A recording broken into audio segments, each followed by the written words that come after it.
तनया तद्धाम वृन्दावनम् रम्या काचिदुपासना व्रजवदो वर्गेण या कल्पिता। श्रीमद्भागवतं प्रमाणममलम्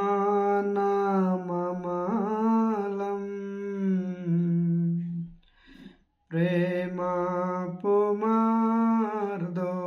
महान् श्रीचैतन्य महाप्रभो मतमिदं तत्रदरो न परा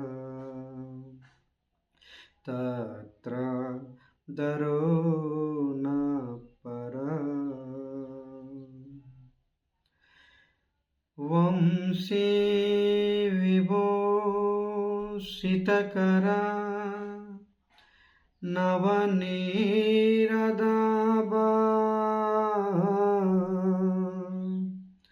पीताम्बरदरुणबिम्बफलाधरोष्टा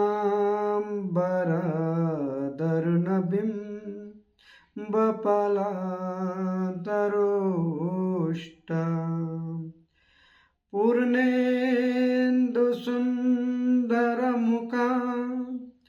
अरविन्दनेत्रा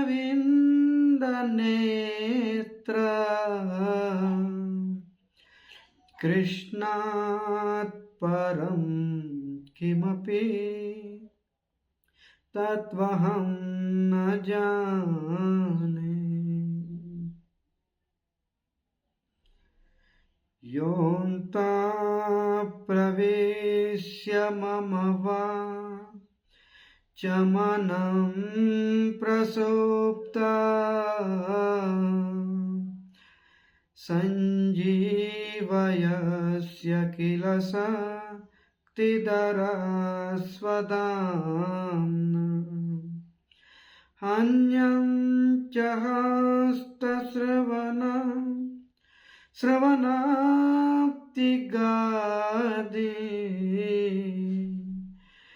प्राणानमो भगवते पुरुषाय तुभ्यम्।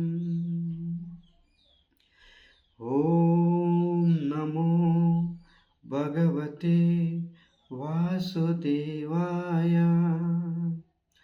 ॐ नमो भगवते वासुदेवाय।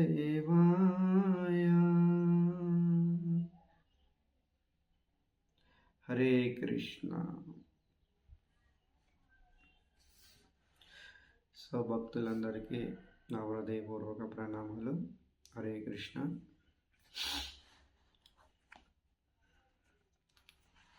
శ్రీమద్ భాగవతం.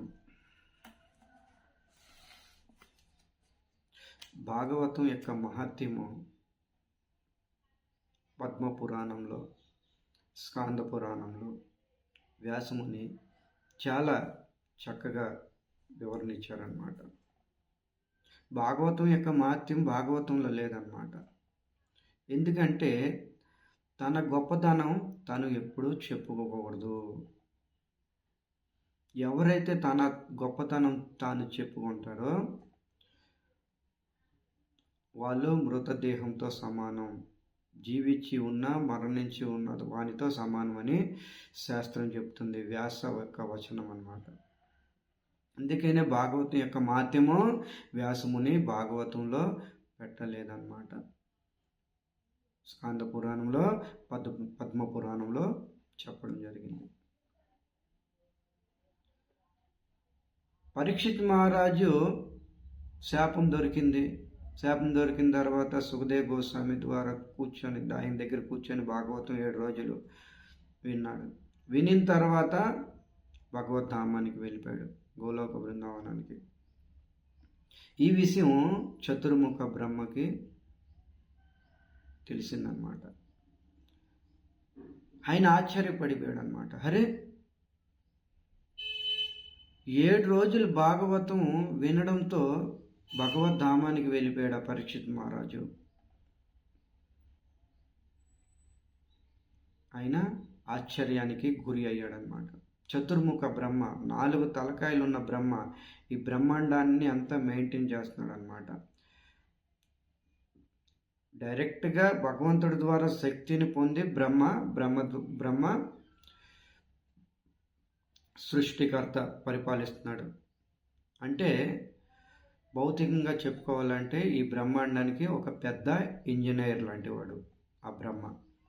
చతుర్ముఖ బ్రహ్మ అంటే 4 తలకాయలు ఉన్నవి, బుద్ధి కూడా 4 ఉన్నవన్నమాట. అలాంటి చతుర్ముఖ బ్రహ్మ ఆయనే మాయామోహంలో పడిపోయాడు అన్నమాట. నమ్మకం కలగలేదు. 7 రోజులు భాగవతం వినిన తర్వాత పరీక్షిత్ మహారాజు గోలోక ప్రాప్తి అయ్యాడు. మరి మనలాంటి సాధారణ జీవులు ఎవరు నమ్ముతారు చెప్పండి? అయితే బ్రహ్మగారు పరీక్షించడానికి చూశాడనమాట. ఎలాగా సాధ్యం? సమస్త వేదాలన్నీ ఒక తుల, సత్యలోకంలో ఒక తుల ఏర్పాటు చేశాం. సత్యలోకే తులా బంధ్వ. సత్యలోకంలో ఒక తుల కాట ఉంటుంది కదా, ధర్మ కాట, తులము. ఆ తులములోని కాటలోని సమస్త పుణ్యఫలాలు, దానము, ధర్మము, ఏవైతే పుణ్యం ఉంటుంది భౌతిక సంసారాలు అన్నీ కూడా ఒకవైపు పెట్టాడు. భాగవతం యొక్క సప్తాహం పుణ్యప్రధానము ఒకవైపు పెట్టాడు అనమాట. కానీ భాగవత సప్తాహతో సమానము తోగలేకపోయింది. తర్వాత వేదాల యొక్క పుణ్యము, వేద పారాయణం యొక్క పుణ్యము పెట్టారనమాట. అయినా సరే సమానంగా తోగలేదు. తర్వాత సమస్త శాస్త్రాలు, ఉపనిషత్తులు అన్నీ కలిపి ఒక దాంట్లో పెట్టాడనమాట. అయినా సరే భాగవత్ సప్తాహ శ్రవణం సప్తాహ దానితో సమానం తోగలేదన్నమాట. అప్పుడు బ్రహ్మగారికి అర్థమైందనమాట, భాగవత శ్రవణానికి మించిన భక్తి లేదు, పుణ్యఫలం కూడా లేదు. ఇవన్నీ వన్ సైడ్, భాగవత సప్తాహ శ్రవణం వన్ సైడ్ అన్నమాట. అయినా దీనితో సమానము ఏది తోలన రాదు. ఈ విధంగా భాగవత మహాత్మ్యంలో ఇవన్నీ శ్లోకాల్లో ఉన్నవి. నేను జస్ట్ ఒక కథలాగా, స్టోరీలాగా చెప్పడం జరిగింది. అలాంటి భాగవతం ఎవరైతే శ్రవణం, శుద్ధ భక్తితో శ్రవణం చేస్తారో వాళ్ళు ఈ జన్మలోనే గోలోక ప్రాప్తి అవుతారు. ఇది వ్యాసవచనం, సుఖదేవ్ గోస్వామి యొక్క వచనం, సూత్ గోస్వామి కూడా చెప్పడం జరిగింది. అలాంటి భాగవతం 12 స్కందాలు, 18,000 శ్లోకాలు, 12 స్కందాలు, 18,000 శ్లోకాలు, 335 అధ్యాయాలు. అలాంటి 12 స్కందాల్లోని 7వ స్కందం, భాగవతంలో అనేక ప్రసంగాలు ఉన్నవి, కానీ భాగవతం 7వ స్కందము 14వ అధ్యాయము ఆదర్శ గృహస్థ జీవితం ఎలా గడపాలో, ఎలా ఆచరించాలో, ఎలా గృహస్థ జీవితంలో ఉండి కృష్ణ భక్తి ఎలా చేయాలో నారద మహర్షి ధర్మరాజుకి చెప్పడం జరిగింది. ఎక్కడ? రాజసూయ యజ్ఞంలోని. ఈ రాజసూయ సభలోని అనేక మంది ఋషులు, మునులు, యోగులు, సిద్ధులు, భీష్మాచార్యులు, ద్రోణాచార్య వీళ్ళందరూ కూడా సమకూడి ఉన్నారన్నమాట. అందరితో పాటు ఎవరు విచిత్రం ఏంటంటే దేవాది దేవుడు శ్రీకృష్ణ భగవాన్ కూడా ఉపస్థితి అయ్యి ఈ ఆదర్శ గృహస్థ జీవితం నారద మహర్షి ధర్మరాజుకి చెప్తూ ఉంటే భగవంతుడు కూడా వింటున్నాడు. ఇది ఆశ్చర్యకరం. ఎందుకంటే ఆయన కూడా ఒక ఆదర్శ గృహస్థుడు. ఆయనకి 16,108 మంది భార్యలు ఉన్నారు, కొన్ని వేల లక్ష మంది సంతానం కూడా ఉన్నారని భాగవత పురాణం చెప్పడం జరిగిందనమాట. సో గృహస్థ జీవితం ఎంత శ్రేష్టమైందో ఇక్కడ నారద మహర్షి చెప్తున్నారనమాట. నేను మనం చెప్పుకున్నాం గత వారం, గృహస్థంలో మొట్టమొదటి గృహస్థం విడకూడదు, గృహస్థంలో ఉండి కూడా కర్మ చేయాలి. ఆ కర్మ భగవంతుడి కృష్ణుడికి అర్పించాలి. తర్వాత ఉపాసిత మహాముని దగ్గర కూర్చోవాలి. ఒక సాధు సాంగత్యం చేయాలి. మహాముని దగ్గర కూర్చొని ఏం చేయాలి ఇక్కడ చెప్తున్నాను అనమాట. శృణ్వన్ భగవతో భీష్ట అవతార కదామృతం శ్రద్ధదానో యదా కాల ఉపశాంత జనావృత. మహాముని దగ్గర కూర్చొని ఏం చేయాలి? శృణ్వతో, నిన్న చెప్పుకున్నాం, శృణ్వతో వినాలన్నమాట. శ్రద్ధగా వినాలి. దేనికోసం వినాలి? అవతారో భగవాన్ అవతారో, భగవంతుడి యొక్క కథలు వినాలి. భగవంతుడి యొక్క అవతార కథలు వినాలి. భగవంతుడి యొక్క అవతారాల కథలు వినాలన్నమాట.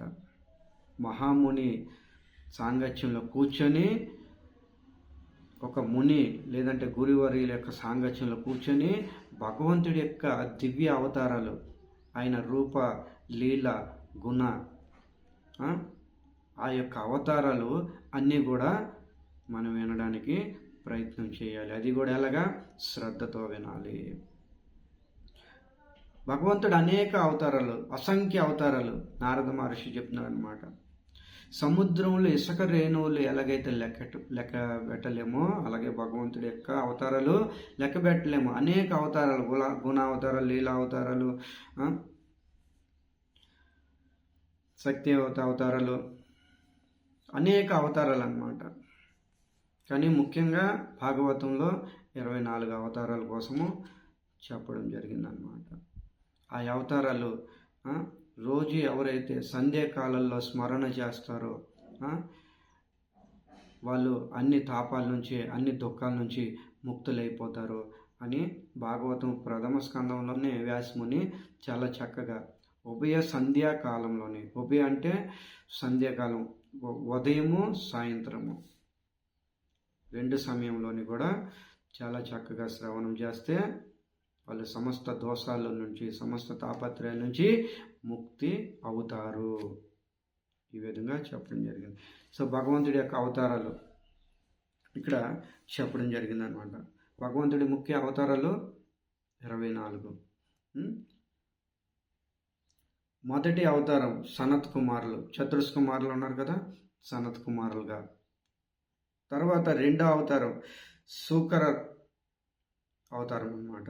3 నారద అవతారం, 4 నరనారాయణ అవతారం, 5 కపిల అవతారము, 6 దత్తాత్రేయ అవతారము, 7 యజ్ఞ అవతారము, 8 ఋషభ అవతారము, 9 పృథు అవతారము, 10 మత్స్య అవతారము, 11 తాబేల అవతారము, 12 ధన్వంతర అవతారము, 13 మోహిని అవతారము, 14 నరసింహ అవతారము, 15 వామన అవతారము, 16 పరశురామ, 17 వేదవ్యాస, 18 రామ, 19 కృష్ణ అవతారము, 20 బలరాముడు, 21 హరి అవతారము, 22 హంస, 23 బుద్ధ, 24 కల్కి.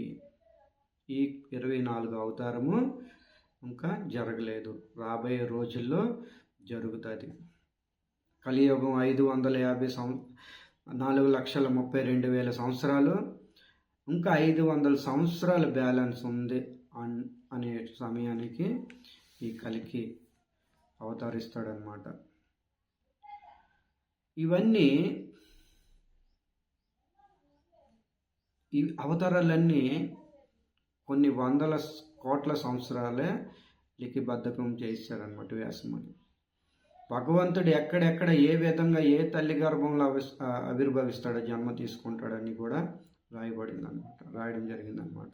ఇవి భగవంతుడి యొక్క లీలలు, ఇది భగవంతుడి యొక్క దివ్య లీలల చరిత్ర అన్నమాట. ఎక్కడ ఏ సమయంలో, ఏ మన్వంతరంలో, ఏ యుగాంతరంలోనే అన్నీ స్పష్టంగా భవిష్య పురాణంలో చెప్పడం జరిగిందనమాట. భవిష్య పురాణంలోని కానీ ఇప్పుడులో కూడా మనం అనుకుంటాం ఆ బాబా భగవాన్ ఈ బాబు భగవాన్ ఏ శాస్త్రాల్లో చెప్పడం జరిగింది. కల్కి ఇంకా జరగలేదు అవతారము, అయినా కల్కి గురించి భాగవతం భవిష్య పురాణం ఇవన్నీ చెప్పడం జరిగింది. సంబల్పూర్ గ్రామంలో కల్కి భగవానుడి యొక్క తల్లిదండ్రుల పేర్లు, ఆయన జన్మించిన గ్రామం పేరు, ఊరి పేరు అన్నీ కూడా చెప్పడం జరిగిందనమాట. ఇది భగవంతుడి అంటే. సో ఇలాంటి భగవంతుడి యొక్క దివ్య గుణాలు, లీలలు ఇక్కడ అదే చెప్తున్నారనమాట. శృణువత్ భగవతోభిష్ట అవతార కథామృతం. ఇలాంటి భగవంతుడి యొక్క అవతార కథలు ఎవరైతే వింటారో శ్రద్ధపూర్వకంగా వినాలి అని చెప్తున్నారన్నమాట. ఎవరైతే వింటారో వాళ్ళు మళ్ళా జన్మ ఉండదు.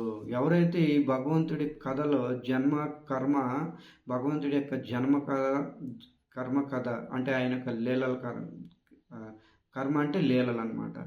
ఆయన యొక్క జన్మ చరిత్ర, ఆయన యొక్క లీల చరిత్ర ఎవరైతే భక్తి శ్రద్ధలతో వింటారో తక్త్వా దేహం పునర్జన్మ నైతి మామేతి సువర్జన. జన్మ కర్మ చమే దివ్యం యమే వ్యక్తి తత్వతః తక్త్వా దేహం పునర్జన్మ నైతి మామేతి సువర్జన.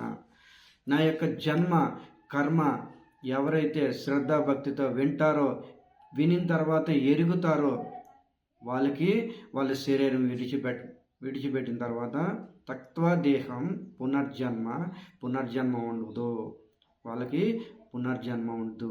నైతి మామేతి సువర్జన, వాళ్ళు నా దగ్గరికి వస్తారు ఈ అర్జున.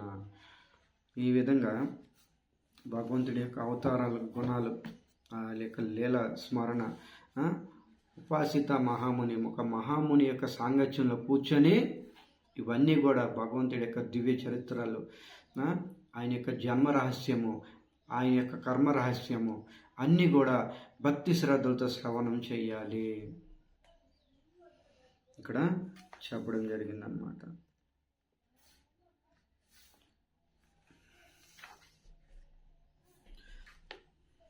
తర్వాత నారద మహర్షికి ధర్మరాజు ఈ విధంగా అడుగుతున్నారనమాట. తర్వాత ఇంకేం చేయాలి? నారద మహర్షి ఈ విధంగా చెప్తున్నారనమాట. సత్సంగ సనకే సజ్ఞ ఆత్మజాయాత్మజాదిషు విముచ్యే అన్ముచ్యే మానేసు స్వయం స్వప్నవద్యూర్తిత. తర్వాత సత్సంగ సనకే, ఇక్కడ ఏం చెప్తున్నారు నారద మహర్షి? సత్సంగే సనకే, సత్సాంగత్యంలో కూర్చొని, సత్సంగం ద్వారా, సరే సాంగత్యంలో కూర్చోమన్నారు, వినమన్నారు. ఈ సాంగత్యంలో కూర్చొని ఏం చేయాలి? సత్సంగే సనకే, సత్సంగే సనకే, సత్సంగే సనకే విముచ్యతే చెప్తున్నారనమాట. సత్సాంగత్యంలో కూర్చొని మెల్లిమెల్లిగా విముచ్యతే వైరాగ్యం తెచ్చుకోవాలి. నారద మహర్షి ఏం చెప్తున్నారు? సత్సాంగత్యం చేస్తూ చేస్తూ విముచ్యతే, విముచ్యత అంటే వైరాగ్యము తెప్పించుకోవాలి, వైరాగ్యం ఉండాలి.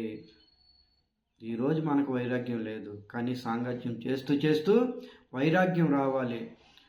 ఇక్కడ ఏం చెప్తున్నారు? చాలా ఇంపార్టెంట్ వాక్యం ఇక్కడ చెప్తున్నారు. సనకే, ఒక్కసారి కాదు, ఏదో ఒక్కసారి భాగవత సత్సంగంలో కూర్చున్నాము, ఆ ముని యొక్క ఆశ్రయాలు కూర్చున్నాం, గురువు యొక్క ఆశ్రయాలు కూర్చొని ఒకసారి సాంగత్యం చేశాను వైరాగ్యం వస్తుందని కాదు. సనకే, మెల్లిమెల్లిగా నిదానంగా, ఒక్కసారి విన్నంత మాత్రం రాదు, ఒకసారి సాంగత్యం చేసినంత మాత్రం రాదు, ఒకసారి భాగవతం కృష్ణలీలలు విన్న తర్వాత రాదు. సనకే, మెల్లమెల్లగా మెల్లమెల్లగా విముచ్యతే వైరాగ్యం రావాలి ఇక్కడ చెప్పడం జరిగిందనమాట. మరి వైరాగ్యం రావాలి, దేని పట్ల రావాలి వైరాగ్యము? ఇక్కడ నారద మహర్షి చెప్తున్నాడు అనమాట. సత్సంగే సనకే సజ్ఞా ఆత్మజాయాత్మజాదిసు. వైరాగ్యం రావాలి అన్నారు ఏ స్వామి, మరి దేని పట్ల వైరాగ్యం రావాలి అది కూడా చెప్పండి వివరంగా. అప్పుడు నారద మహర్షి చెప్తున్నారనమాట, సత్సంగంలో నిదానంగా వైరాగ్యం రావాలి. దేని పట్ల రావాలి? ఆత్మజ. ఆత్మజ, ఆత్మకి అనేక అర్థాలు ఉంటాయి. ఆత్మకి మనసుని ఆత్మ అంటారు, బుద్ధిని కూడా ఆత్మ అంటారు. ఇక్కడ నారద మహర్షి యొక్క ఉద్దేశం దేన్ని ఇండికేట్ చేస్తుందంటే ఆత్మజ అంటే శరీరం పట్ల.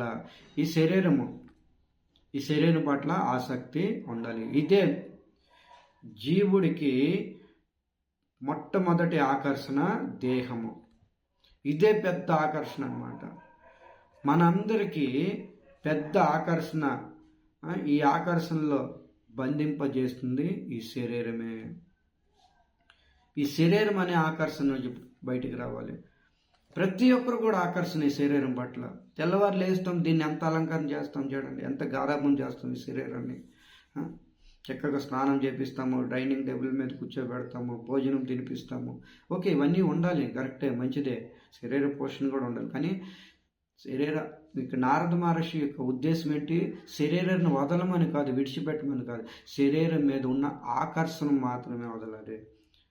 ఆకర్షణ వదలాలి, విడవాలి. శరీరాన్ని వదలాలని కాదు, శరీరం మీద ఉన్న ఆకర్షణ వదలాలి. ఎందుకంటే ఈ శరీరమే దుఃఖానికి కారణము. ఈ శరీరము దుఃఖానికి కారణము. దుఃఖం ఏది లేదు, శరీరం నుంచి వస్తుంది. సుఖం ఎక్కడి నుంచి లేదు, శరీరం నుండే వస్తుంది. కులశేఖర ఆళ్వార్ గారు చాలా అద్భుతంగా చెప్తారనమాట. శరీరం వ్యాధి మందిరం. ఈ శరీరము వ్యాధి మందిరం. సత్సంధి జరజరం. ఈ శరీరం ఎలాంటిది? ఒక వ్యాధికి నిలయము, మందిరం లాంటిది. తర్వాత సత్సంధి జరజరం. సత్సంధి కొన్ని వందల సంధిలు, చిత్రాలు, రంధ్రాలు ఉన్నవి. కొన్ని వందల వేల రంధ్రాలు ఉన్నాయి ఈ శరీరంలోని. తర్వాత జరజరం. ఈ శరీరము రోజుకి రోజుకి జారుతూ ఉందన్నమాట, వృద్ధాప్యంకి జారిపోతుంది. మరి వృద్ధాప్యం అంటే ఎంత భయంకరమో, ఎంత ఇబ్బంది పడతారు. జన్మ మృత్యు జరా వ్యాధి దుఃఖ దోషాన దర్శనం. కృష్ణుడి గీతలో కూడా చెప్పారు. మనిషి యొక్క జన్మ భయంకరము, మృత్యువు దుఃఖము, జర దుఃఖము, వ్యాధి దుఃఖము. వ్యాధి ఎక్కడి నుండి వస్తుంది? శరీరం నుంచే కదా. ఆత్మకి వ్యాధి ఉండదు కదా, ఆత్మకి జన్మ ఉండదు, ఆత్మకి మృత్యు ఉండదు. నా జాయతే నా మ్రియతే. నా జాయతే, నా పుట్టుక ఉండదు, నా మ్రియతే, చావు లేదు. ఆత్మకి చావు పుట్టుక లేదు. అందుకనే ఆత్మకి ఎటువంటి దుఃఖం ఉండదు. తర్వాత దానికి జర ఉండదు, తర్వాత వ్యాధి ఉండదు. మరి ఇవన్నీ లేనప్పుడు ఆత్మకి దుఃఖం ఎందుకు వస్తుంది? ఇవన్నీ ప్రాబ్లం అంతా శరీరంది. ఈ శరీరమే దుఃఖానికి కారణము. అది మనం తెలుసుకోవడం లేదు. ఈ శరీరం నాది అనుకునేవాడు నిజానికి దుఃఖంలో గురి అయిపోతున్నాడు అనమాట. వాడే దుఃఖంలో కూరుకుపోతున్నాడు అనమాట. ఈ శరీరం నాది కాదు. We're not a body, we're soul. నేను శరీరాన్ని కాదు, నేను ఆత్మని. శరీరమే జస్ట్ ఒక తొడుగు అన్నమాట. ఈ శరీరం ఒక తొడుగు. దేనికి? ఈ శరీరంలో ఏమున్నవి? రక్తము, మాంసము, కప్ విత్ వాయువు, ఎముకలు, వెంట్రికలు, మలమూత్రాలతోని కప్పబడి ఉందన్నమాట. ఇవన్నీ కలిపి బ్రహ్మగారు ఏం చేశారు? ఒక శరీరం అనే దాంట్లో పెట్టి కుట్లు వేసేసాడు అనమాట. మలమూత్రాలు, చీముడు, రక్తము, కపము, పిత్తము, వాయువు, ఇవన్నీ అంత భయంకరమైన వెంట్రుకలు, ఇవన్నీ అంత వేరు చేయండి. ఇవన్నీ దీనికి ఎంతో గారాబం చేస్తున్నాము, అందాన్ని మోహిస్తున్నాము. ఈ శరీరాన్ని ఎంతో రాత్రి పోగులు దీని స్మరణ ఎక్కువ చేస్తున్నాం అనమాట. ప్రభుపాదులు వారు ఎప్పుడు కూడా ఒక ఉదాహరణ చెప్తూ ఉంటారు అనమాట. ఒక రాజుగారు ఒక గ్రామం నుండి గుర్రం మీద వెళ్తున్నాడు అనమాట. అక్కడ ఒక వితంటు ఒక స్త్రీ చూశాడనమాట. ఆమెకి భర్త లేడు, చనిపోయాడు. చాలా అందంగా ఉంది. రాజుగారు వెంటనే దిగి, నేను నీతో వివాహం చేసుకోవాలనుకుంటున్నాను. ఆమె పతివ్రత నారి. వెంటనే ఆలోచించి, సరే వివాహం చేసుకోవాలంటున్నా, దేనికి, నాతో దేనికి వివాహం చేసుకోవాలనుకోండి, మీకు రాణిగారు ఉన్నారు, ఎంతోమంది ధనవంతులు రాజకన్యలు దొరుకుతారు, నేను ఒక పేద కుటుంబంలో ఉన్నవాడిని, అది కూడా నాకు భర్త లేడు, నేను అలాంటి వ్యక్తిని కాదు, దయచేసి మీ ఆలోచన మార్చుకోండి అనేసి. లేదు లేదు, మీరు చాలా అందంగా ఉన్నారు, వివాహం మీతో చేసుకుంటానని. సరే, మీరు ఒక పని చేయండి, ఒక వారం రోజుల తర్వాత రండి, మీ ప్రస్తావన నేను స్వీకరిస్తాను, నేను చాలా అందంగా ఉంటున్నాను కదా, మీరు వారం రోజుల తర్వాత నా దగ్గరికి రండి, మీ ప్రస్తావన నేను స్వీకరిస్తాను. రాజుగారి ఇంటికి వెళ్ళిపోయారు. ఈవిడ ఈ వారం రోజులు పసర్లు మింగి, కాషాయం మింగి, పసర్ల యొక్క ఔషధాలు మింగి శరీరాన్ని క్షీణింపజేసిందన్నమాట.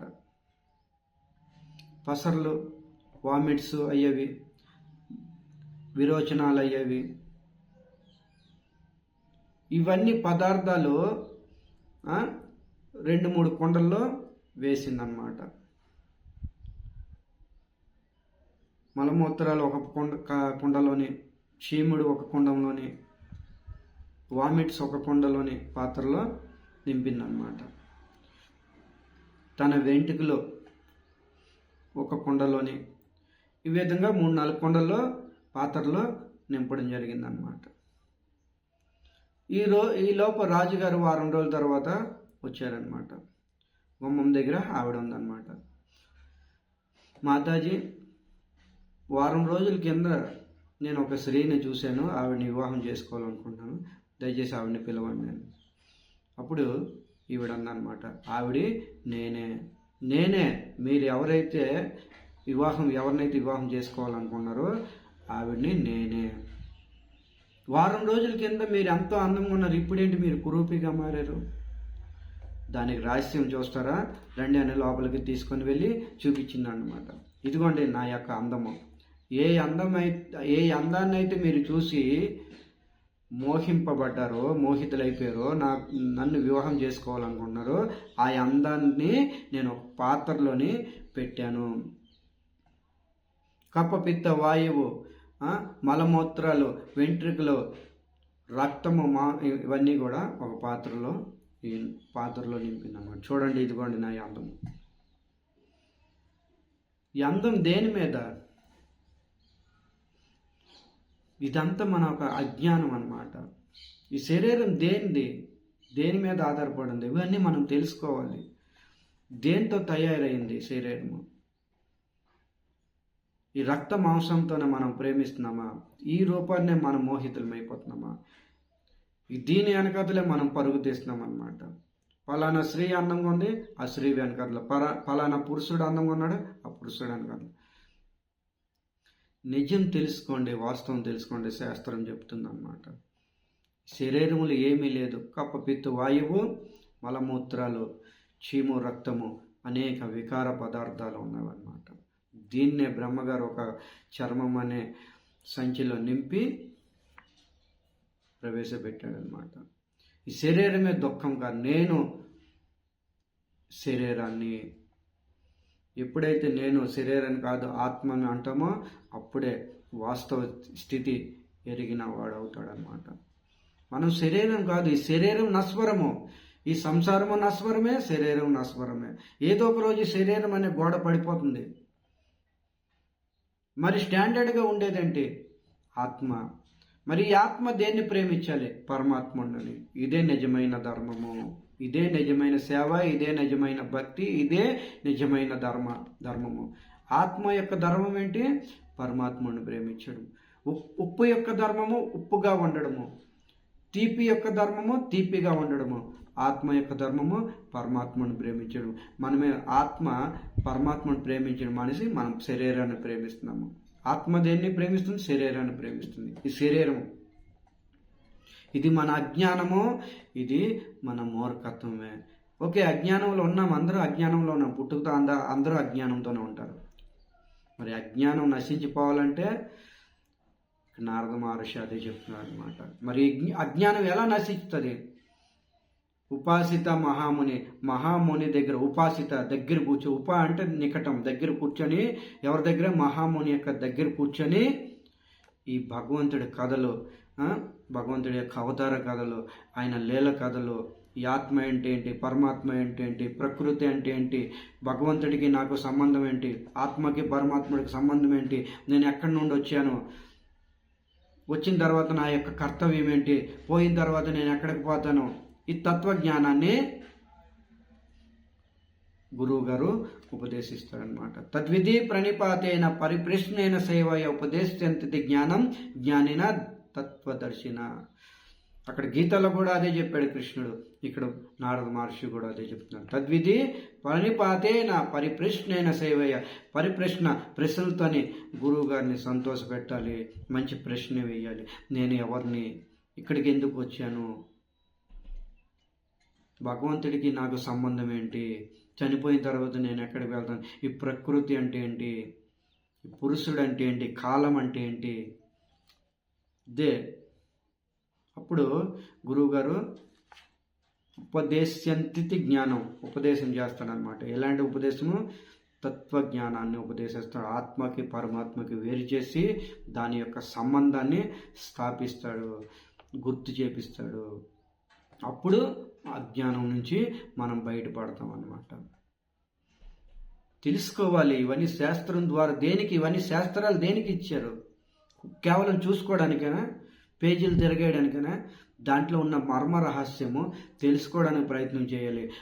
మనకి అర్థం కాకపోయినా గురువు యొక్క ఆశ్రయ పొంది, వరిష్ఠ భక్తుల యొక్క ఆశ్రయ పొంది, గురువు గారు అందుబాటులో లేకపోతే వరిష్ఠ భక్తుల యొక్క ఆశ్రయ పొంది ఈ తత్వజ్ఞానాన్ని తెలుసుకోవాలి. తెలిసి వాస్తవమైన జీవితము, వాస్తవము మన జీవిత యొక్క లక్ష్యం, మనం దేనికి వచ్చామో అది చేయడానికి ప్రారంభించాలి. మనం దేనికి వచ్చాం భూమి మీదకి? ఎంజాయ్ చేయడానికే. అనేక కాలాల నుంచి, అనేక యుగాల నుండి ఇదే చేస్తున్నాం. ఇక్కడ ఏమీ లేదు, ఈ భౌతిక ప్రపంచంలో ఏమీ లేదు, మాధుర్యం లేదు.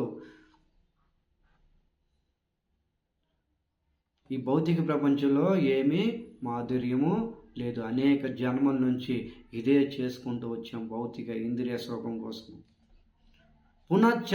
చర్వినానాం చూయింది అగైన్. నవిలిని పిప్పే నవ్వులుతూనే ఉన్నాం, మాధుర్యం ఏమీ లేదు.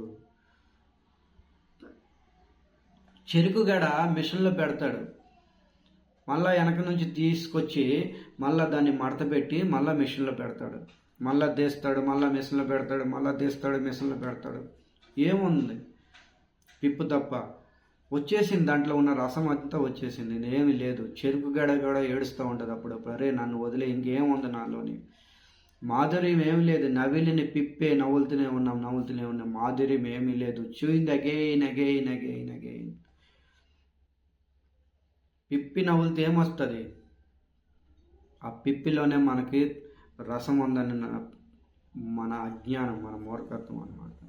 నిజమైన ఆనందము భగవంతుడి యొక్క కథామృతంలో ఉంది, భగవంతుడి యొక్క అవతారాల్లో కథలో ఉన్నామన్నమాట. శ్రీమద్ భాగవతంలో ఉంది నిజమైన ఆనందం. ఈ భౌతిక ప్రపంచంలో ఆనందం లేదు. నిర్మించిన వాడే చెప్తున్నాడు గీతలోని కృష్ణుడు. ఈ సంసారాన్ని ఎవరు నిర్మించాడు? భగవంతుడు. నా ద్వారా ఈ జగత్తులో నిర్మాణమయ్యేవి నేనే. ఈ సృష్టికి కర్త, క్రియ, లయము, ప్రళయం అన్నీ నేనే అని మాధ్యం ఉంచాడనమాట. బ్రహ్మకి, శివుడికి లయకారుడు, ఆయన మాధ్యం చేసి చేస్తాడు. అలాగే బ్రహ్మకి సృష్టికర్తగా, వీళ్ళందరికీ పవర్ ఇచ్చింది కృష్ణుడే. ఇవన్నీ గీతల భాగవతంలో అనేక విస్తారంగా ఉందన్నమాట. సో ఈ విధంగా నిర్మించిన వాడే చెప్తున్నాడు అనమాట. ఏంటి? దుఃఖాలయం అశాశ్వతం. ఇది దుఃఖానికి ఆలయము, అశాశ్వతము. ఇక్కడ సుఖం ఉండదు, తర్వాత అశాశ్వతము. ఈ ప్రపంచం కూడా శాశ్వతం కాదు. మరి ప్రపంచమే శాశ్వతం కానప్పుడు ఈ శరీరం ఎలా శాశ్వతం అవుతుంది? మరి శరీరమే వాళ్ళు అనుకుంటారు నేను ఎన్నో ఏళ్ళు బతుకుతానని ఎంతో కలలు కంటూ ఉంటారు అన్నమాట. ఈ శరీరం ఎప్పుడు నశించిపోతుందో తెలియదు. క్షణభంగురం, దుర్లభ మానవ దేహిన క్షణభంగుర. మానవ దేహం దొరకడం అతి కష్టము. దొరికిన తర్వాత అది ఎంత ఉంటుందో, ఎంత సమయం ఉంటుందో తెలియదు. నీటిలో గాలి బుడగలాంటిది, ఎప్పుడు గాలి వస్తుందో టప్పమంటుందో. మరి ఇలాంటి దేహాని కోసం మనం ఎన్నెన్నో కళ్ళ గంటూ ఉంటాం. నిజమైన మన కర్తవ్యాన్ని మర్చిపోయి, నిజమైన జీవుడు తన కర్తవ్యం, తన రెస్పాన్సిబిలిటీ, తన బాధ్యత, తన ధర్మం మర్చిపోయి ఏదేదో శరీర ధర్మం, ఆ ధర్మం, ఈ ధర్మం చేస్తూ ఉంటారు. శరీర ధర్మం చెయ్యాలి, నన్ను చెప్పుకున్నాం కదా, శరీర ధర్మం చెయ్యాలి, ఆత్మధర్మం చెయ్యాలి, పరమాత్మ శరీర ధర్మం కూడా చెయ్యాలన్నమాట. రెండు బ్యాలెన్స్గా చేసుకొని జీవనం నడపాలన్నమాట. ఈ రెండు ట్రాక్లు లాంటివి. ఇక్కడ అదే చెప్పు, శరీరం నుంచి ఆత్మజ, దేహం పట్ల ఆసక్తి విడవాలి. తర్వాత ఛాయ, భార్య పట్ల. చూడండి, నారద మహర్షి యొక్క ఉద్దేశం క్లియర్గా వినండి. అర్ధ నాలెడ్జ్తో మనం ఇవన్నీ తీసుకుంటే రివర్స్ అవుతుంది అనమాట. ఈ విధంగా కొంతమంది ఆ శరీరం కృష్ణ చైతన్యంలో ఉన్న కృష్ణ భక్తులే ఏం చెప్తున్నారు, ఇస్కాన్ డివోటీసే, భక్తి సమాజంలో ఇవన్నీ జరుగుతుంది అనమాట. ఏంటంటే ఇక్కడ భాగవతంలో ఉంది, శరీరం పట్ల ఆకర్షణ ఉండకూడదు, భార్య పట్ల ఆకర్షణ ఉండకూడదు, పిల్లల పట్ల ఆకర్షణ ఉండకూడదు. ఇక్కడ విడిచిపెట్టమని చెప్తున్నారు. దేన్ని? ఆకర్షణ మాత్రమే వదలాలి. భార్యను విడిచిపెట్టమని కాదు, భార్య ఉండాలి, భార్య మీద ఆకర్షణ విడవాలి. శరీరం కావాలి. శరీరం వదిలేస్తే మన భగవద్ధామాన్ని ఎలా చేరుకుంటాం చెప్పండి? ఈ శరీరము, ఈ భవసాగరంలో మనం అందరం, శరీరం ఎలాంటిదంటే భాగవతంలో చెప్తున్నారనమాట కృష్ణుడు, మనం అందరం కూడా భవసాగరంలో మునిగిపోతున్నాము. ఈ ప్రపంచం అంతా భవసాగరం, భవరోగము భవసాగరం లాంటిది. భవసాగరం చుట్టూ సాగరమే. ఈ సాగరంలో మనం మునిగిపోతున్నాము. ఇలాంటి మునుగుతూ ఉంటే మరి తేలడానికి ఒక నౌక లాంటిది శరీరం అన్నమాట. మరి ఈత కొట్టగలమా ఎవరైనా? సాగరంలో ఎవరైనా ఈత కొట్టగలరా? మరి ఈత కొట్టడానికి ఒక సాధన లాంటిది ఈ శరీరము ఒక సాధన లాంటిది. శరీరం ఏంటిది? ఒక సాధన లాంటిది, అంటే ఒక నౌక లాంటిది. నిలబడుతుంది, నీటిలో నిలబడగలదు అన్నమాట. కేవలం శరీరం దొరికితే సరిపోతుందా? నావికుడు కూడా కావాలి. భవసాగరంలో మునుగుతున్నాము, మునగడానికి రక్షించడానికి శరీరం పంపించాడు, శరీరమైన నావను పంపించాడు. ఓకే, దాని మీద అందరం కూర్చున్నాము, అందరుగా మనం కూర్చున్నాము, శరీరం అనే నౌక మీద కూర్చున్నాము. మరి నౌక ఎక్కగానే సరిపోతుందా? గమ్యానికి వెళ్ళిపోతారా? గమ్యానికి వెళ్ళలేరు. మరి గమ్యానికి చేరాలంటే మరి ఎవరు కావాలి? నావికుడు కావాలి, గురు కర్ణధార. ఆ నావికుడే గురువు, ఆ నావికుడే గురువుగా వస్తాడు. గురువే నావికుడిగా వచ్చి ఈ భవసాగరాన్ని దాటిస్తాడు. అలాంటిది మనకి ఈ శరీరం దొరికిందనమాట. ఈ శరీరం సాధన అన్నమాట. సాధన చేయడానికి శరీరం పట్ల వదలమన్నారు, కానీ ఆకర్షణ శరీరాన్ని వదలమని చెప్పలేదు. శరీరం వదిలితే మనం భక్తి ఎలా చేస్తాం? భగవద్ధామానికి ఎలాగ వెళ్తాము? ఇది అర్థం చేసుకోవాలి. దేహం పట్ల ఆసక్తి వదలాలి, భార్య పట్ల ఆసక్తి వదలాలి, భార్యను వదలం కాదు. తర్వాత ఆత్మజ అంటే పుత్రుల మీద, పిల్లల మీద. తండ్రి యొక్క ఆత్మ ఎవరిలో ఉంటుంది? పిల్లల మీద ఉంటుంది. ఇది యక్షప్రశ్నలో ధర్మరాజుకి యక్షుడు 100 ప్రశ్నలు అడుగుతాడనమాట. తండ్రి యొక్క ఆత్మ ఎవరిలో ఉంటుందంటే పుత్రుల్లో ఉంటుందని ధర్మరాజు సమాధానం చెప్తాడనమాట. ఇక్కడ కూడా అదే ఆత్మజ అంటే పిల్లల్ని విడవకూడదు, ఆకర్షణ వదలాలి. చాలామంది ఇదే మిస్అండర్స్టాండింగ్ చేసుకొని భార్యను వదులుతారు, పిల్లల్ని వదిలేస్తారు. చలో మాయాపూర్, చలో బృందావన్, భార్య మాయ పిల్లల మాయ. మా గురువు మహారాజ్ అంటారు, భార్య పిల్లల మాయ కాదు, మాయ నీ బుర్రలో ఉంది. భార్య మాయ అయితే నువ్వెందుకు వివాహం చేసుకున్నావు? భార్య మాయ అయితే సంతాన ఉత్పత్తి ఎందుకు చేసావు? మాయ నీ బుర్రలో ఉంది. నేనే చెప్పుకున్నాం, ఎప్పుడు విడవాలో ఎప్పుడు ఉంచుకోవాలో ఇదన్నీ శాస్త్రంలో ఉన్నాయన్నమాట. భార్య ఉండాలి, పిల్లలు ఉండాలి. పిల్లల్ని భక్తి సమాజంలో పెట్టాలి, భక్తులుగా తయారు చేయాలి, భార్యని భక్తురాలుగా చేయాలి. ఈ విధంగా కలిసి హరిభజన చేయాలి. ఇదే ఆదర్శ గృహస్థ జీవితం. భార్యాభర్తలు ఒకరికొకరు సపోర్ట్ చేసుకోవాలి భక్తి జీవితంలో. తర్వాత సంతానం ఉత్పన్నం అయితే సంతానాన్ని కూడా హరిభక్తి సంఘంలో పెట్టాలి, భక్తుల సమాజంలో భక్తి చేయించాలి. ఈ విధంగా కుటుంబం అంతా కలిసి హరిభజన చేయాలి, హరిభక్తి చేయాలి. ఈ విధంగా మొత్తం అన్ని ఆత్మలు కూడా ఉద్ధరించబడతాయి. పిల్లల రూపంలో ఆత్మలు, భార్య రూపంలో, భర్త రూపంలో సమస్తం అందరూ కూడా ఉద్ధరించబడతారు. ఆత్మకి రిలీజ్ అయింది, భగవద్ధామానికి వెళ్తారనమాట. ఇది వివాహ కార్యం అన్నమాట. ఈ విధంగా చేయాలి, అంతేగాని వాళ్ళు విడిచిపెట్టి వెళ్ళిపోవడం కాదు, ఉండాలి. ప్రభుపాదుల వారు ఎప్పుడూ ఒక ఉదాహరణ చెప్తూ ఉంటారన్నమాట. ఇది భక్తి వినోద ఠాకూర్ యొక్క సిద్ధాంతము. ప్రభుపాద్ దీన్ని కోట్ చేశారనమాట. జలే నౌక టాకే తార నహి కోతి, బెంగాలీ భాషలో చెప్తారనమాట. జలే నౌక టాకే తార నహి కోతి. నీటిలో పడవ ఉన్నంతసేపు పడవకి ఎటువంటి ప్రమాదం లేదు. పడవ ఎక్కడ ఉంటుంది? నీటిలో ఉంటుంది. నీటిలో పడవ ఉన్నంతసేపు పడవకి ఎటువంటి ప్రమాదం ఉండదు. అదే నీరు పడవలోకి వెక్కిపోతే పడవ షేక్ అయిపోద్ది అనమాట. షేక్ అయిన తర్వాత మునిగిపోయే అవకాశం కూడా ఉంటుంది. అలాగే గృహస్థ జీవితంలో ఉన్నంతసేపు మనకి ఎటువంటి ప్రమాదం లేదు. గృహస్థ జీవితం నాది అని హృదయం ఎవరైతే దించుకుంటారో అప్పుడే గృహస్థ జీవితం షేక్ అయిపోయింది, మునిగిపోయే అవకాశం ఉంటుంది. వాళ్ళ గృహస్థ జీవితం సక్రమంగా ఉండదు. ఎప్పుడు గొడవలు, ఎప్పుడు గిల్లి గజ్జాలు అరుచుకోవడం, కొట్టుకోవడము, ఇంకా ఎక్కువైతే విడాకులు, ఇవన్నీ ఎన్నెన్నో తలనొప్పులు ఇవన్నీ సమాజంలో చూస్తున్నాం. భక్తి జీవితంలో కూడా చూస్తున్నాం, భక్తుల లైఫ్లో కూడా ఉన్నాయి. నేను చాలా చూశాను ఇవన్నీ. అందుకని నారద మహర్షి ఆసక్తి మీద వదలాలి. ఆసక్తి ఆత్మజ దేహం పట్ల, జాయ భార్య పట్ల, ఆత్మజ అక్కడ ఆత్మ అంటే దేహము, ఆత్మజ అంటే పిల్లల పట్ల వదలాలి అని ఇక్కడ చెప్తున్నారన్నమాట. భగవద్గీత కురుక్షేత్ర రణరంగ భూమిలోని కృష్ణుడు అర్జునుడు చెప్పాడు. ఇదే భగవద్గీత సంజయుడు హస్తినాపురంలో ధృతరాష్ట్రుడు చెప్పాడు. వీళ్ళిద్దరూ భగవద్గీత విన్నారు. యాజ్ ఇట్ ఈజ్గా భగవద్గీత యథావిధంగా విన్నాడనమాట, లైవ్ షో. కానీ భగవద్గీత వినినంత తర్వాత అర్జునుడు నష్టమోహం స్మృతి లబ్ధ, ఏ కృష్ణ నా మోహం నశించిపోయింది, నా స్మృతి బుద్ధి జ్ఞానం అంతా తిరిగి వచ్చింది. ఇప్పుడు ఎవరిని చంపాలి? మొట్టమొదటిగా చెప్పు, నీ ఆదేశం శిరసా వహిస్తాను అని కృష్ణుని అడిగాడు అనమాట. మోహం నశించిపోయింది.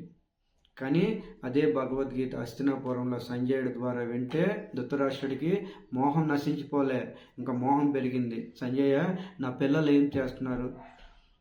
నా జ్యేష్ఠ కుమారుడు దుర్యోధనుడు ఏం చేస్తున్నాడు? ఈ విధంగా శరీరం పట్ల ఆకర్షణ. అందుకనే వాళ్ళందరూ కూడా పతనమైపోయారన్నమాట. ఆత్మజ్ఞానం పొందలేదు వాళ్ళు. సో మనం సబ్జెక్ట్ ఏంటనేది మనం ముఖ్యంగా అర్థం చేసుకోవాలన్నమాట. దేని మీద చెప్తున్నారు, దేన్ని వదలాలి, దేన్ని పట్టుకోవాలి. ఒకవేళ వైరాగ్యమే వచ్చింది అనుకోండి, మీకు చెప్పారు ఇక్కడ నారద మహర్షి, వైరాగ్యము హృదయంలో ఉండాలి, బయట చూపించకూడదు. ఏది కూడా అందరికీ చూపించకూడదు. భార్య మీద అసలు చూపించకూడదు, పిల్లల మీద చూపించకూడదు. మన ఉపన్యాసం అంతా బయట, ఇంటిలో కాదు. సో ఈ విధంగా చాలా ప్రాక్టికల్గా ఇవన్నీ ఆచరించాలి మనం జీవితం, భాగవత జీవితం కొన్ని ప్రాక్టికల్గా మనం చేసుకోవాలన్నమాట. సో నారద మహర్షి ఇక్కడ చెప్తున్నారన్నమాట, ఆత్మజ ఈ విధంగా విముచ్య మానేసు చెప్తున్నారనమాట. విముచ్య మానేషు, నీవు ఏం చెప్తున్నారంటే ఇవన్నిటి పట్ల నిదానంగా, ఒక్కసారే కాదు, ఏదో ఒక్కసారి క్లాస్ విన్నాము, భాగవతం విన్నాము, ఒకసారి సాంగత్యం చేసాము విడిచేయాలని కాదు. ఇక్కడ ఏం చెప్తున్నారు, సనకే నిదానంగా నెమ్మదిగా విడవాలి. ఒకవేళ ధర్మరాజు అడిగాడు అనుకోండి, విడకపోతే, భార్య మీద ఆసక్తి పోకపోతే, పిల్లల మీద ఆసక్తి పోకపోతే, శరీరం మీద ఆసక్తి పోకపోతే, నారద మహర్షి మనలాగా ధర్మరాజుకి అది కాదు, మనల్ని మాధ్యం చేసి ధర్మరాజు అడిగాడు అనుకోండి, ఆసక్తి పోకపోతే, ఆసక్తి విడవకపోతే, ఇప్పుడు నారద మహర్షి స్ట్రాంగ్గా చెప్తున్నారనమాట, నువ్వు విడవకపోతే ఏదో ఒక రోజు మృత్యు కాల స్వరూపంగా మృత్యువే వచ్చి అన్నీ తీసుకొని వెళ్ళిపోతుంది. ఇవన్నీ ఆసక్తిని అంతా ఇక్కడ పెట్టి నిన్ను తీసుకొని వెళ్ళిపోతుంది. అందుకనే ఇది జరగకముందే నీవే భార్య పట్ల, శరీరం పట్ల, పిల్లల పట్ల రోజుకి గంట ఆసక్తి విడువు. ఒక్కసారి కాదు, రోజుకి గంట చొప్పున ఇలాగా ముక్తుడవుతే అంత్యకాలంలోనే పూర్తిగా విముక్తుడైపోయి నారాయణ స్మరణ కలిగిద్ది. లేదంటే ఇదే భార్య, ఇదే శరీరము, ఇదే పిల్లలు మనకి నరకానికి తీసుకొని వెళ్తారు. ఎందుకు ఎలా వెళ్తారు తీసుకొని? వాళ్ళ మీద ఆకర్షణ అయ్యి వాళ్ళ స్మరణ చేస్తాం. శరీరం మీద ఆకర్షణ, మళ్ళీ ఈ శరీరం మీద పడతాము. భార్య మీద ఆకర్షణ ఉంటే మళ్ళీ ఇదే కుటుంబంలో, పిల్లల మీద ఆకర్షణ ఉంటే అదే వాళ్ళ పిల్లలుగా మనం పుడతాము. ఇవన్నీ చాలా సూక్ష్మ సిద్ధాంతాలు అన్నమాట. భగవద్గీతలో, భాగవతంలో, రామాయణంలో, అనేక గ్రంథాల్లోని వ్యాసముని చెప్పడం జరిగిందనమాట. యం వాపి స్మరన్ భావం తదేయంతి కలేవరం. జీవుడు చనిపోయే స్థితిలో ఏ విధమైన స్మరణ చేస్తాడో అదే తర్వాత జన్మలో పొందుతాడనమాట. అందుకే అంత్యకాలేచ మామేవ స్మరణ ముక్త, అంత్యకాలంలోని నారాయణ స్మరణ చేసి ఎవరైతే శరీరం వదులుతాడో వాడు నన్ను పొందుతాడు. సో ఈ విధంగా మనం తెలుసుకోవాలి. అందుకనే మృత్యువు ఒక్క క్షణంలోనే వస్తుంది, ఒక్క సెకండ్లోనే, ఎప్పుడు వస్తుందో తెలీదు. పరీక్షిత్ మహారాజుకి 7 రోజులు టైం ఇచ్చారనమాట. ఆ 7 రోజులు నేను బతికి ఉంటానని గ్యారంటీ తెలిసిపోయా. 7 రోజుల ముందైతే చావుడైన. కానీ మనం ఎప్పుడైతే గ్యారంటీ లేదు, 7 రోజులు ఉందో, 7 నిమిషాలు ఉందో, 7 సెకండ్లు ఉందో, 7 గంటలు ఉందో ఏం తెలుసును? ఎవరికి ఎరుగు ఇదంతా? ఎవరైనా ఎరిగే ఉన్నారా? కానీ అందుకనే ఎనీ టైం కూడా జాగ్రత్తగా ఉండాలి. ప్రతి నిమిషం, ప్రతి మూమెంట్ కూడా అలర్ట్, సావధానంగా ఉండాలి. మృత్యు వచ్చి మనల్ని బలవంతంగా లాక్కెళ్ళే బదులు ఇవన్నీ మనమే విడిచిపెట్టి రెడీగా ఉంటే హాయిగా వెళ్ళిపోతాము. మనమే హాయిగా పదండి. ఇప్పుడు మృత్యుదేవత వచ్చిందనుకోండి, మనల్ని ఆహ్వానించిన ఏమనుకోవాలి? భగవంతుడి నుంచి మనకి పిలుపు వచ్చిందని అనుకోవాలి. మృత్యు కాదు, భగవంతుడి దగ్గర నుండి నాకు పిలుపు వచ్చింది అని హాయిగా వెళ్ళాలండి. స్వాగతం, రండి రండి రండి రండి, నన్ను తీసుకొని వెళ్ళండి. పిరికివాడు రోజు చేస్తాడు, భక్తుడు ఒక్కసారి చేస్తాడు. చనిపోయిన తర్వాత భగవద్ధామానికి వెళ్ళిపోతాడు. పిరికివాడు, భక్తుడు కానివాడు ప్రతిరోజు చేస్తూ ఉంటాడు. ప్రతి మూమెంట్ చేస్తూ బతుకుతూ ఉంటాడు. తర్వాత లాస్ట్కి అసలైన చావు వచ్చిన తర్వాత మళ్ళా పుడతాడు. ఇది అన్నమాట. మృత్యు వస్తే ఆహ్వానించాలి, మృత్యువుని మనం అలంకరించాలి. ఇలా జరగాలంటే సాధు సాంగత్యంలోని ఇవన్నీ శ్రద్ధగా వినాలి, శ్రవణం చేయాలి, శ్రద్ధాపూర్వకంగా శ్రవణం చేయాలి. సో ఈ విధంగా ఇక్కడ చెప్తున్నారనమాట. సో మనం ఇంకా నారద మహర్షి ఇంకేం చెప్పారు తర్వాత భాగంలో మనం తెలుసుకోవడానికి ప్రయత్నం చేద్దాము. అంతవరకు విరామం. श्री श्री राधा श्याम सुंदर भगवान की जय। जगत गुरु श्रील प्रभुपाद की जय। युगधर्म हरिनाम संकीर्तन की जय। निताय गौर प्रेमानंदे हरि हरि बोल। राधे श्याम। हरे कृष्णा।